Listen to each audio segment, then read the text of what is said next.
If you thought ASUS stopped with the ZenFone 5 lineup during MWC 2018, then think again.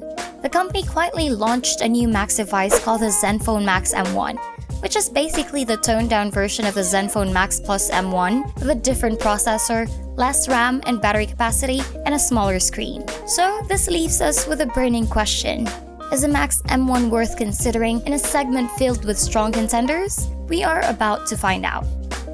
Hi guys, Kim here of YugaTech, and here's a review of the ZenFone Max M1.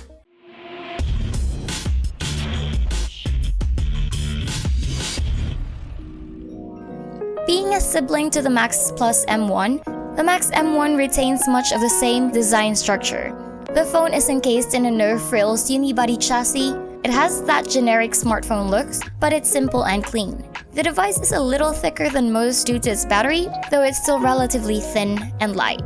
Up front, there's a 5.5-inch 18:9 HD Plus display, 13-megapixel front camera with LED flash, speakerphone, and some sensors. On the right side, we have the power lock button and volume rocker, while the left side houses a dual SIM Plus dedicated micro SD card tray. It's always nice seeing a non-hybrid setup. Up top, there's a lone 3.5mm audio port, while down below are the micro USB port and two audio grills, the left one being the main microphone and the right the loudspeaker. At the back are the 13-megapixel plus 8-megapixel rear cameras, along with an LED flash, as well as a fingerprint scanner and the ASUS logo. The Max M1 feels solid and sturdy in the hands, thanks to its overall thickness. The smooth black finish, though, makes the device quite slippery and prone to fingerprints and smudges. There's a silicone case included in the box to remedy that though. The Max M1 is equipped with a 5.5-inch 18:9 IPS display with a resolution of 1440 by 720. The screen itself has nice and sharp colors and icons are clear and crisp. Viewing angles are also good thanks to the IPS panel. Overall, the size and quality of the display are enough for an enjoyable viewing experience. Not to mention, it has enough brightness for outdoor. Audio-wise, we get a pretty average loudspeaker. The mids and highs are there, although we do lose a bit of clarity at max volumes. As with most phones, lows are non-existent. Another plus, we have the ASUS Audio Wizard on board, which is a pretty awesome audio tuning software when paired with earphones. Now we're off to the cameras. For the rear duo, we got a 13f 2.0 main and an 8-megapixel wide-angle secondary. For the front, we get a 13-megapixel camera along with an LED flash.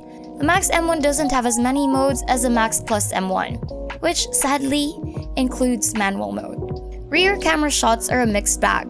Some shots can be good, though most of the time, they'll only be average at best. You will be able to take good pictures under certain conditions with a bit of tinkering on the focus point and the lighting angle. It also doesn't help that any direct light source will overexpose the image. Quick shots are only decent at best, as autofocus is a bit slow and the quality is just generally subpar with washed out colors and blurry details. Shots that do have good exposure though have good color reproduction, accuracy, and sharpness. Wide-angle shots aren't that great and have noticeable noise and grain. Low-light shots are actually okay, though ironically, quality will take a big hit if the LED flash is used. Selfies are on the same page. You can get good ones in the right condition. Like the rear, any direct frontal light source will overexpose a shot. The Selfie Master app no longer exists, though beauty customizations are still quite extensive with 4 different toggles: soften skin, brighten skin, enhance eyes, and thin cheeks. Shots won't look overly artificial at lower levels, though once you get to around 7 and above, you will literally look like a Barbie doll. Not even kidding.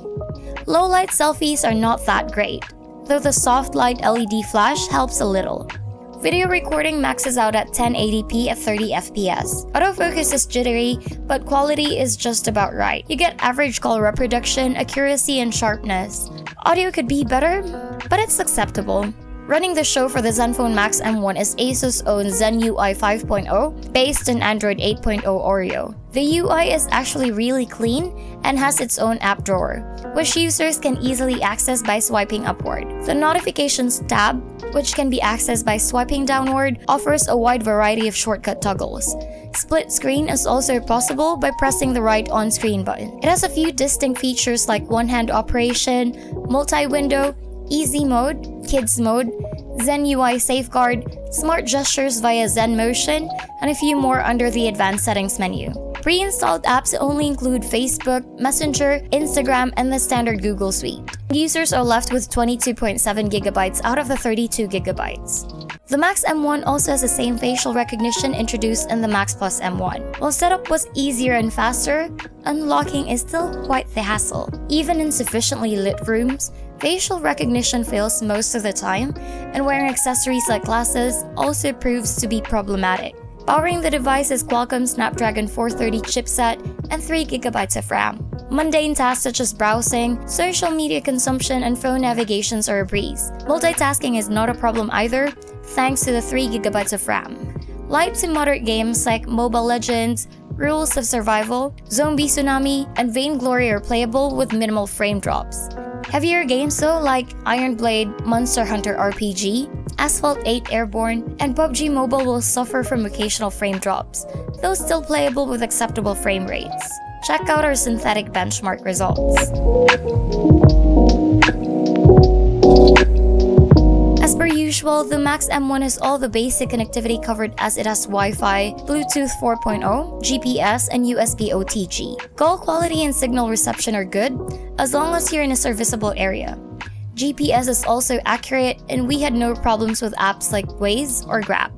Being a part of the ZenFone Max lineage, the Max M1 carries a hefty 4000 mAh battery. The phone lasts about a day when doing light to moderate tasks, and about half a day during heavy use, which includes multitasking and gaming. During our standard video loop test, the device lasted 11 hours and 3 minutes, which is kind of disappointing considering the battery capacity. For a phone belonging to the supposed Battery King series, it certainly has quite a short battery life. Charging from 0 to 100% takes about 2 to 2.5 hours, which is acceptable for its capacity. The ZenFone Max M1 is yet another device that seems to fall short in delivering its promises. The phone could have easily been a strong contender in the budget segment if not for its disappointing battery. It has some redeeming qualities such as a respectable screen, good performance, and an acceptable set of cameras. Even though it's supposed to be a toned-down version of the Max Plus M1, it actually performs better. At 8,995 pesos though, the device sits at a dangerous price point. It is sandwiched between a few notable devices from competitors at lower and higher price points that can provide either better performance or better battery life at a more affordable price tag. How about you? What do you think of the Max M1? Don't hesitate to share it with us by leaving a comment down below. If you enjoyed this video, don't forget to smash that like button, be sure to subscribe for more videos like this, and hit the bell icon to be notified of our future uploads. Again, this is Kim of YugaTech, and I'll see you in the next one. Bye!